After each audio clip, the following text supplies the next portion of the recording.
Hello again. I am so excited for the beautiful opportunity to handle various technical complications and communication issues, Fascinating. fascinating issues. And I'm so grateful to be doing it with someone who has such a high level of self mastery. Marja, Storm, Simon, because it is easy to get frustrated and it's easy to say, well, forget it. We're not doing this. But instead, there is a presence and an ability to laugh it off and to say, you know, Fascinating. fascinating. How can we make this work? And so now we are finally live Yeah. together at the same time. Because this is a very important topic, and I really want women, especially, but men as well. I think it's important for all to know this. And as my audience tends to be primarily women, I speak to that, but that is not to exclude the importance of this to all humans. And so I'm so excited to have Marja. It is an honor every time I get to speak to her because her wisdom, her knowledge, her ability to articulate her thoughts and other people's thoughts, even other people's feelings and emotion, is just out of this world. So I love talking with her.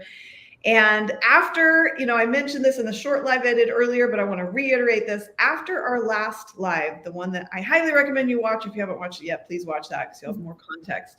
I said to her, okay, so this whole process of flow, we talked about, tuning into what feels right, what feels aligned. But I've seen people go on kind of a crazy path when they get stuck in this, I'm only going to do things if they feel good. And what happens when we experience fear and that survival brain starts freaking out, which it does every time we're going to grow, by the way. Every time. Every time. It's always there. You can't get rid of it. It freaks out. Some people will take that as, oh, that doesn't feel good. And then they avoid things that are sometimes the very best things for them. For example, when I went skydiving, it didn't feel good leading up to it. It felt disgusting. I wanted to throw up. It felt so gross. But then it was one of the best things for me. And I knew that. I knew that it was just fear speaking. And so how can we create more clarity, Marja, around this concept of when is it fear that's trying to keep you safe, but maybe is a misguided, as far as what you really need for your life? And when is it that it's just not the right thing for you? And how do you know the difference? I'd love to get this as let's talk about that. What are your thoughts? Oh, thank you so much, Phoenix, for that amazing introduction. And absolutely, understanding fear, especially when you're operating in a life of flow, is a really, really important topic. We all, as human beings in this human form, have fear. And people look at my life and they're like, you live so courageously. You do these amazing things. You're traveling in the world. You're doing crazy stuff all the time. You must have no fear. I'm like, are you kidding me? I have fear every day. I have, but language matters. So first of all, it's not always fear. Sometimes it's apprehension. Sometimes it's uncertainty. Sometimes it's discomfort, and so it doesn't have to escalate to just fear. And so having full access to the full range of your emotions is really important. We have access to millions of words if you count all the languages, and billions of words if you count all the languages, probably. And we probably use the same 5 or 10,000 words a day. And which is absolutely crazy. Women probably 30,000 words a day, but because we speak a lot more generally. And so expanding our vocabulary is really important first in dealing with fear. So just like Phoenix and I were joking and not joking around using the word fascinating instead of angry, frustrated, upset, because it allowed us to be playful and keep moving forward. And so our word choices for the emotions of what's actually happening is first. That's really important, I think, to look at that. What am I actually feeling in this moment? Or am I defaulting to a habit? Do I have a habit of going, I'm afraid, I'm done, I'm running? Or can we slow down, pause, and go, oh, fascinating, interesting.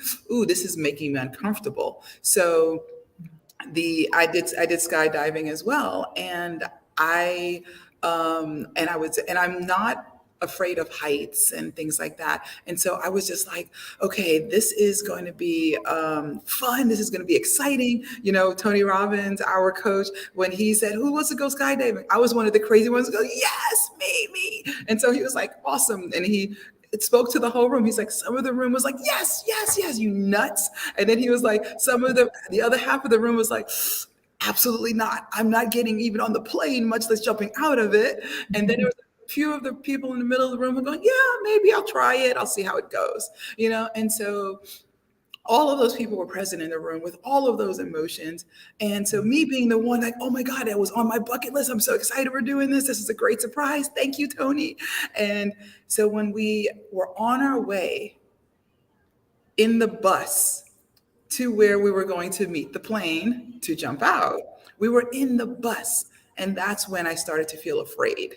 I started to have, oh my God, wait, what am I doing? And that survival brain that you were talking about, Venus, that's when it kicked in. And I'm just like, wait, I'm about to jump out of a perfectly good airplane. You know, I was in the military. I know that's not a good thing, because if you jump out of the military, if you jump out in the plane, you're landing in some crap. Something bad is about to happen if you're jumping out of the plane, you know? Generally in life, if you're jumping out of a plane, something bad has happened. And so this fear brain starts to kick in. But of course, there's other dynamics that are in play. I'm going to be strapped to somebody who knows what they're doing. There's, you know, parachute. There's all these other things that are happening. I'm going to be safe.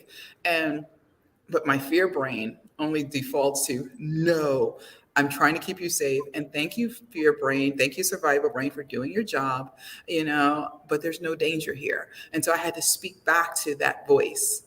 And then I had to get resourceful, because it wasn't enough in that moment. I started to panic. I started to go, okay, this is not good. This is not good. And I started to talk myself out of what I already decided I wanted to do. Yeah. And that's why I knew that the flow was, hey, it's on my bucket list. It's always something I was interested in doing. And now Tony shows up with this amazing opportunity for me to do it right now. This is awesome. Flow. I'm here. He's here. We're doing this. That's flow. The fear came afterwards when I started to assess, wait, what does that mean? I have to do something. I have to show up somewhere. I have to do something that's outside of my comfort zone. No. Mm-hmm. Of course, we know that everything we want is on the other side of our comfort zone. And so again, languaging and being aware of what's happening. So the first thing I did to get resourceful was I looked at what resources do I have to go beyond this fear brain that's kicking in right now. Because once I go into spiral and momentum, it's difficult to stop that train. And so I try to get out in front of it as quickly as possible. So I said, what are the resources I have? Okay, there's a video of Will Smith the first time he went skydiving. Yes. That was the reason that I went. I love that video. Yes, if you haven't seen it, just go on YouTube, Will Smith skydiving. He's an amazing orator. And so he tells the story of the first time he went skydiving, most notably the fear that he was experiencing before he went skydiving, the night before when he was laying in bed. And after he was done, he said, why was I afraid when I was laying in bed, when I wasn't even there? You know, and so even looking at, why am I afraid right now? I have a joke sometimes that I'll say, oh, that's for tomorrow, Marja, to worry about. So when it kicks in, I take it off of me today. That's for later, Marja. You're going to worry about that later. I love everything you're saying. I love that video. So everyone Google that video, because because he says, you know, some of the best things in life are on the other side of fear. Yes. You know, and bliss is on the other side of fear. Yeah. And one of the things you were talking about, the importance of words, and you know, I don't remember the exact source. It was probably somewhere with Tony Robbins or from Tony Robbins or in that world, but in personal development, you know, people talk a lot about affirmations and I am statements. And we do it like for positive I am statements. We have to be very, very careful. Anything we attach to the words I am, because we're claiming it as part of our identity. Yes. And so, you know, even just changing the words from, you know, I am scared to I am experiencing fear. Mm-hmm. It's one step away from us. Yes. It's not I am scared. It's I'm experiencing an emotion. And now it's a movie that you're watching, that, or a TV that you can change the channel or tune it in a little bit differently. Yes. And then recently I heard an even next level is I am experiencing a wave of.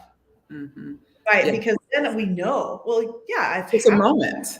it's going to come and go though. Just like the waves, they go back and forth and it's a new wave every time. I'm just experiencing a wave of I love that. I love that nuance.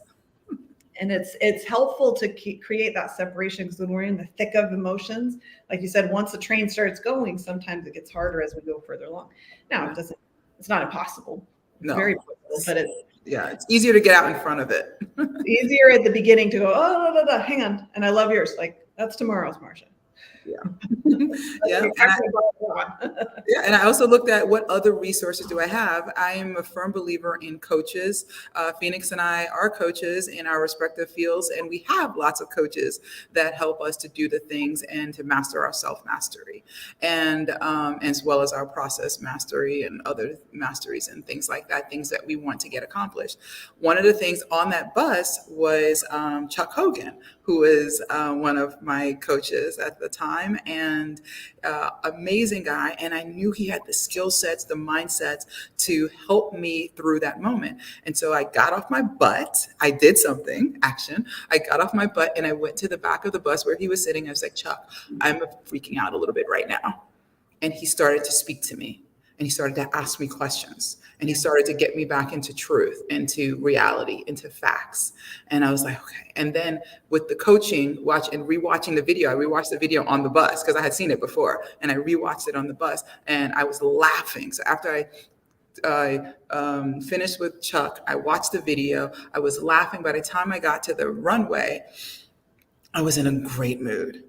And in that space, in that energy, I was immediately able to see the energy and flow into which of these instructors is mine. Which one is the one that's going to be the one that has the energy, the mindset that's going to connect with me, that's going to help me to do the thing that I already decided I want to do. And I saw him right away. This gorgeous guy. That didn't hurt at all. And so I was like, you. And he was like, me, yeah. And so I got to sit on this guy's lap, which was a lot of fun. In case you haven't gone skydiving, it's part of the skydiving experience. You're sitting on your instructor's lap, you're strapped into each other, you're scooting to the edge of the plane. Yes. And again, when I was on the plane, I was second in line to go out. They told us that we move to the edge of the plane, our legs dangle over, we have 3 seconds, and then we go. When the door opened, true to form, what Will Smith said, that brain kicked in again and went, wait, I've been in planes because I've been in planes with the door open, so that didn't freak me out. The freak me out part was the person in front of me just go, ah! And I went, ooh. And then he was like, move forward. And I was like, he's like, move forward. And he had such certainty. And so sometimes having other people around us with the certainty to help us do the things helps us to move through that fear too. And so I moved forward, and because he saw that I was in this space, he didn't even count. I was like, we were out. We moved forward and we were out. And I was mad at him. I was like, that wasn't 3 seconds. And he's like, yeah, it was. And then when we were free falling, a different fear kicked in. So we're talking about and like you said, I love that, Phoenix, what you said, waves of fear. These moments happen. And sometimes we connect them all like it's all one fear, and it's not. They're different little pockets. And again, if we keep them in their little pockets instead of negatively stacking them on top of each other, we're able to deal with the little tiny thing by itself. And so I dealt with getting myself to the runway. I dealt with that fear. I dealt with the fear of getting out of the plane. I dealt with that fear. Now, once I was out of the plane, we're free falling. The chute doesn't open right away. And so we're free falling and I can't breathe.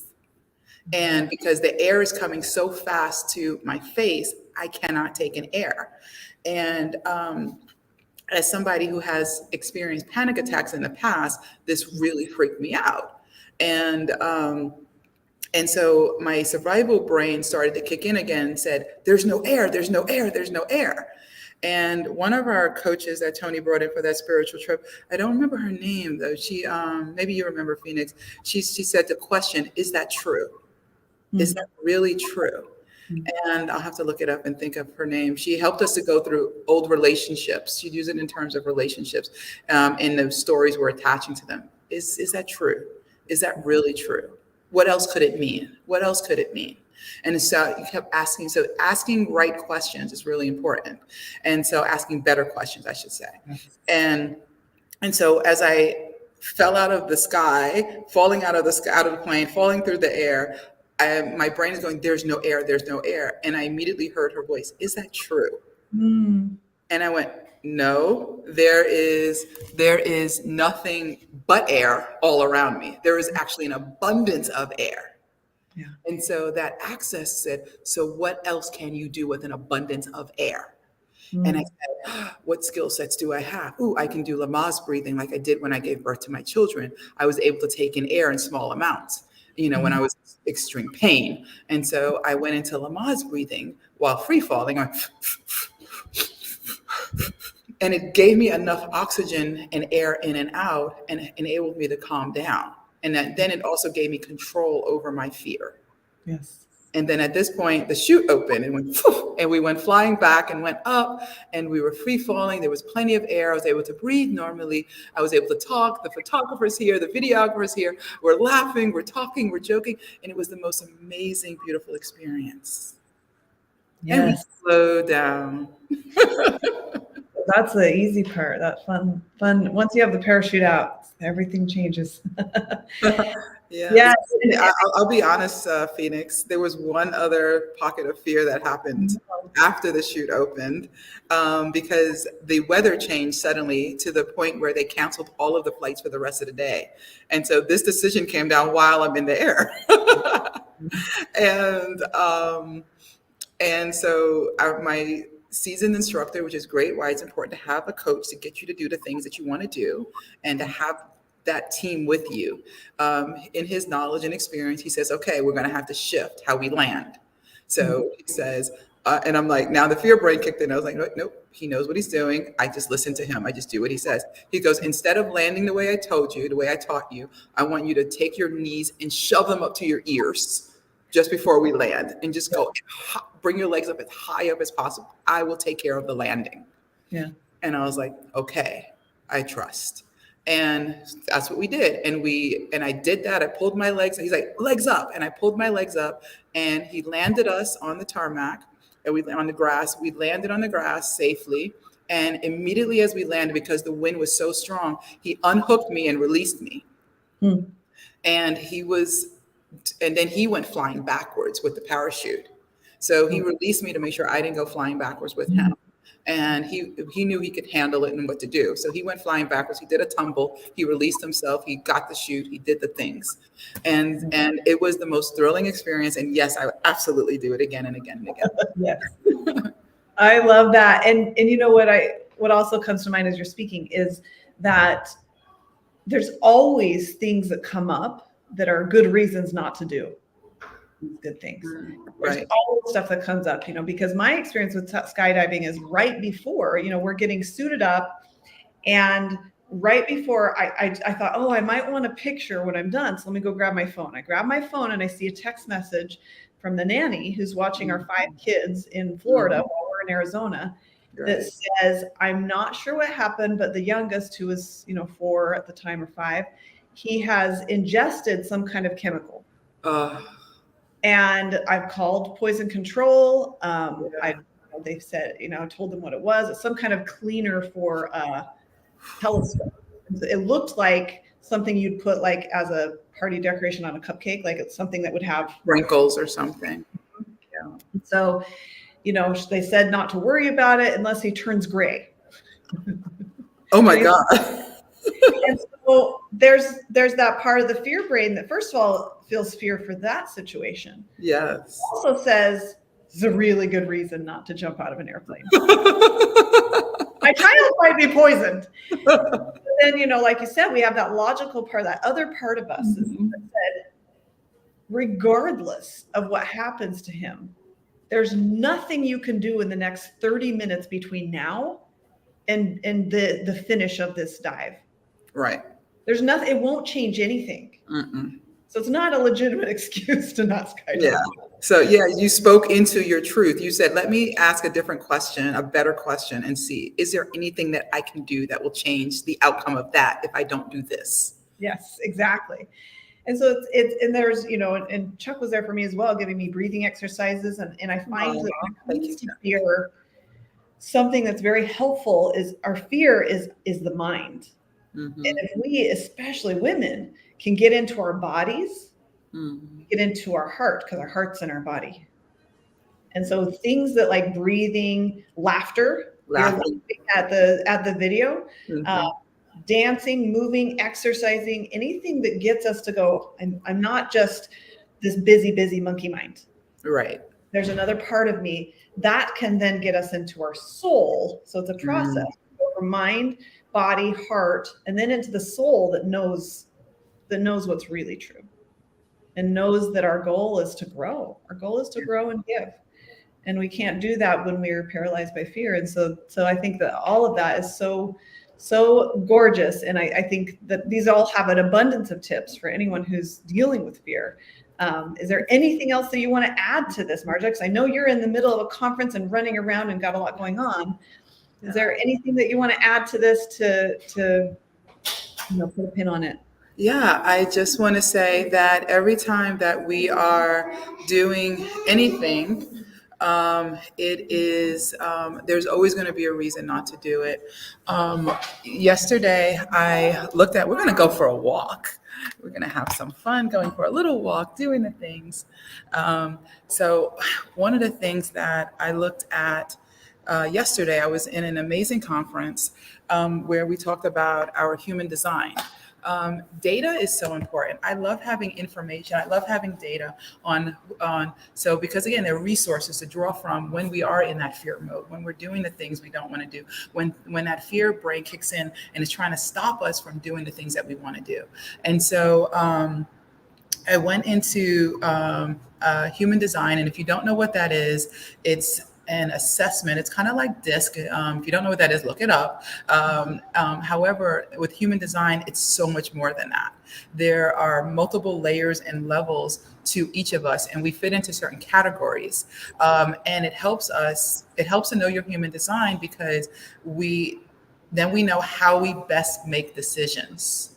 And so somebody who is one type of human design makes decisions in a certain part of their body in a certain way in a certain time, and then somebody in a different human design.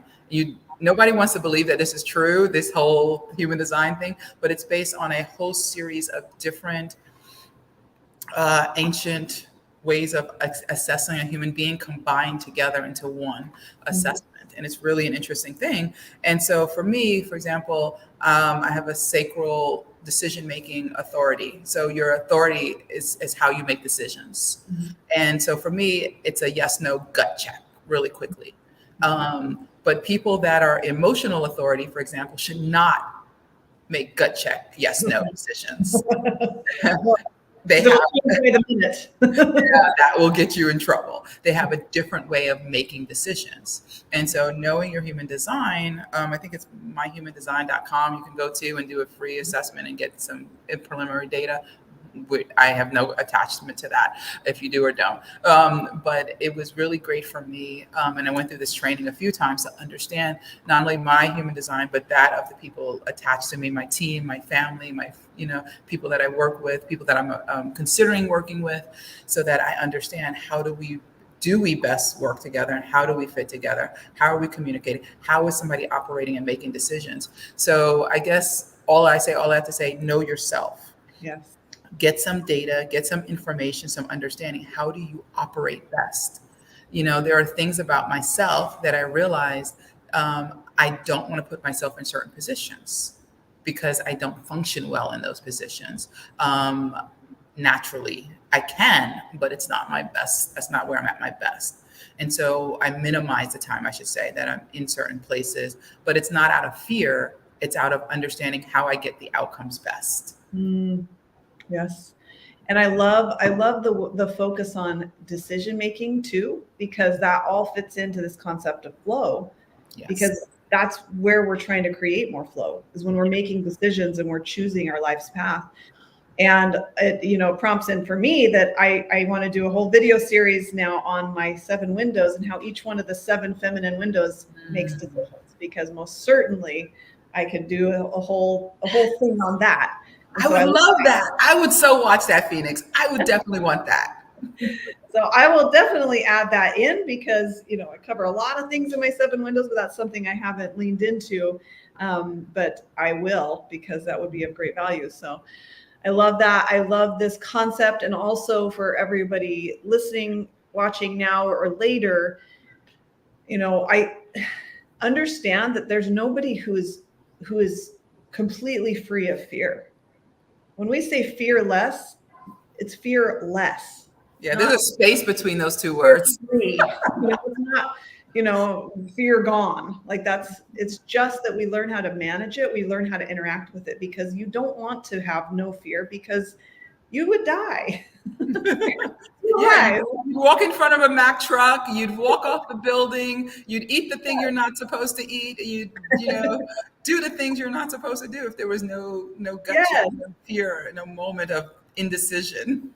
Yes, it's very, very important. And recognizing that happy, successful, joyous, flow people have fear too, might help you not judge yourself when you're feeling fear and not feel like, oh no, there's something wrong with me. No, that's a good thing. But how do you interact with it? Can you question it? Can you say things like, is that really true? Can you get into your body? Can you look at the outcome that you're really wanting instead of focusing on what you don't want? I focused whenever I felt fear about skydiving, and same thing with Marcia, it's because we were looking at what we didn't want. I don't want to die of suffocation. I don't want to crash on the ground and die. Mm-hmm. But when we focus, like she said in step 1 of the flow formula, focusing on what you want, ask for what you want, not what you don't want. What do I want? I want to feel freedom. I want to let go of my inhibitions. I want to feel bliss. And that's what I felt when I was falling through the air. I felt like I was held by nature. And that was my greatest fear, was falling in heights. Yes, it was so beautiful. There was this cuddling, this beauty. I could see for miles and miles the sun, the air, the fun of it, the adventure, the fact that I did it, the confidence that rose in the doing of the thing was absolutely incredible. Yeah. Oh, yes. So at the end of it all, question your fears and finding that relationship between sticking to what is it that I want. Mm-hmm. Is this what I want? And following those gut checks, finding out how you make decisions. Because again, if you are emotionally based, I definitely think I probably fall a little bit more on the emotional base. And so that's why I have, hard, fast rules. If I'm in if I'm going through a tragedy or grief or something where emotions are heightened, I don't allow myself to make major decisions during that time. Right. Exactly.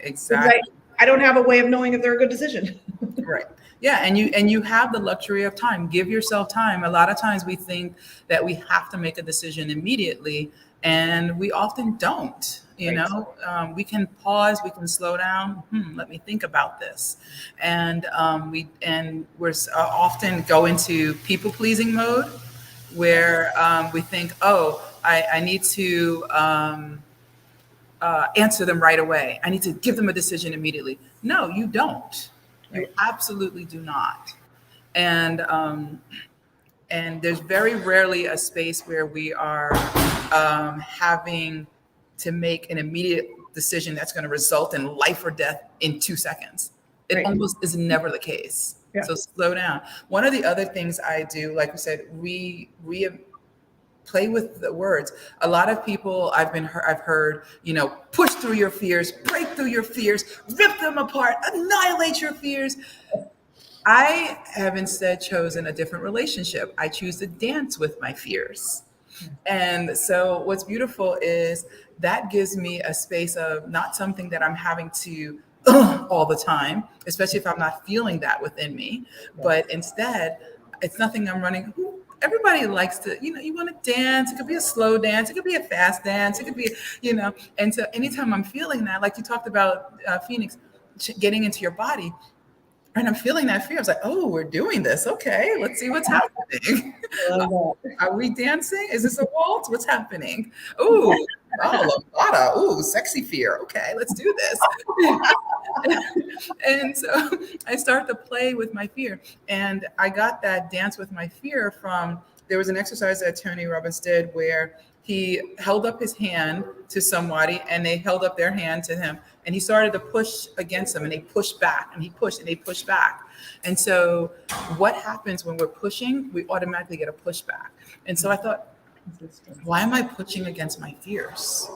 What if I just flowed with them? What if I just danced with them and I just let them? And so I acknowledged when I'm in fear mode and I go, oh, I'm in fear mode. Let's dance.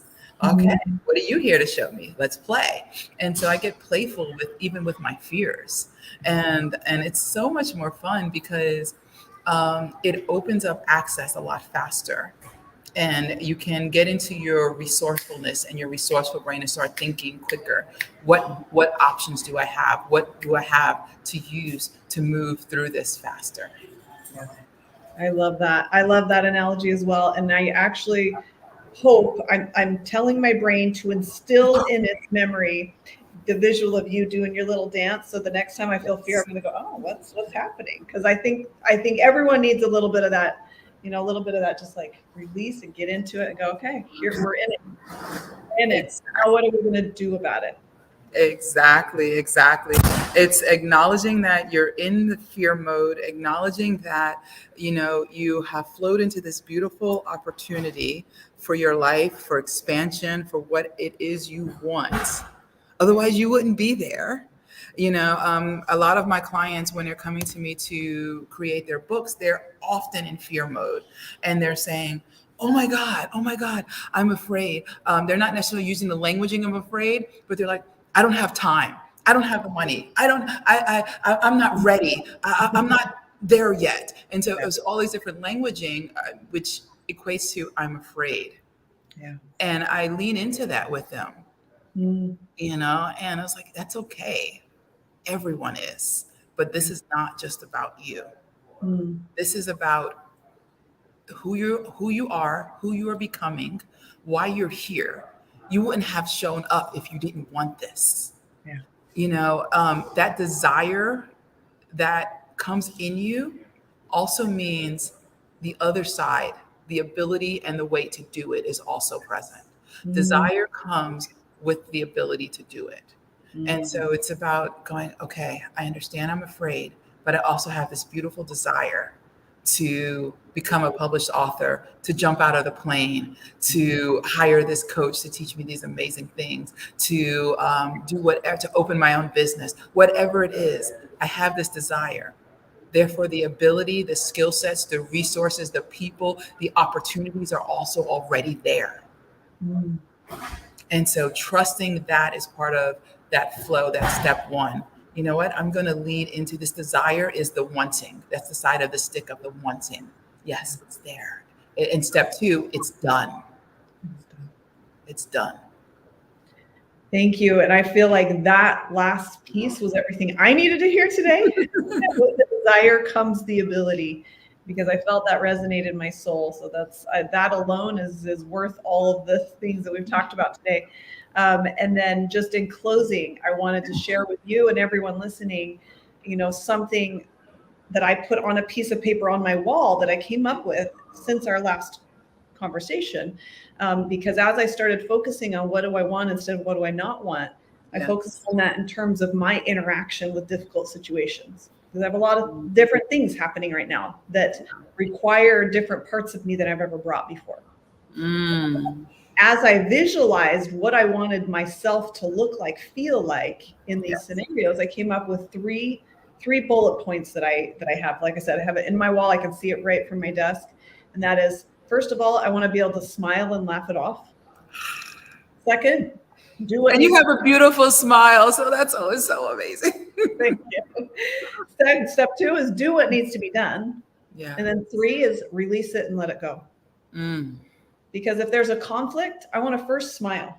I want to first laugh and go, okay, this is fascinating. And then take action, because sometimes I have to still be bold. I have to still be assertive. I have to be strong. Sometimes I can be different and playful and nurturing, but do whatever it is that needs to be done, and then let go. not Yes. carry with me the over analysis of everything going on. Yeah. But to actually just let it go, release it. Let it go. It is that. I shared with my team this morning something I learned from Abraham Hicks. You can never get it wrong, and you can never get it all done. That's the truth. That is the truth. Well, beautiful, Marja. It is a pleasure and a delight to have you. We will definitely want to have you on again. Thank you for all your wisdom and all the things you're doing in the world. And please, please, if you haven't checked out what she's doing, please do. Because if you have any thoughts of wanting to write a book and get your story out into the world, she will be unlike anyone else as far as your experience goes. So please check out what she's doing, and stay tuned for my 7 windows on decision making, because I will be putting those videos out very soon. I think AWA as AWA4life.com, AWA4life.com. I think we want to turn that into a book series too. Let's talk. Ooh, let's talk. That sounds like fun. Beautiful. Thank you, Marja. You're incredible. Have a beautiful rest of your day. Thank you. Thank you, Phoenix.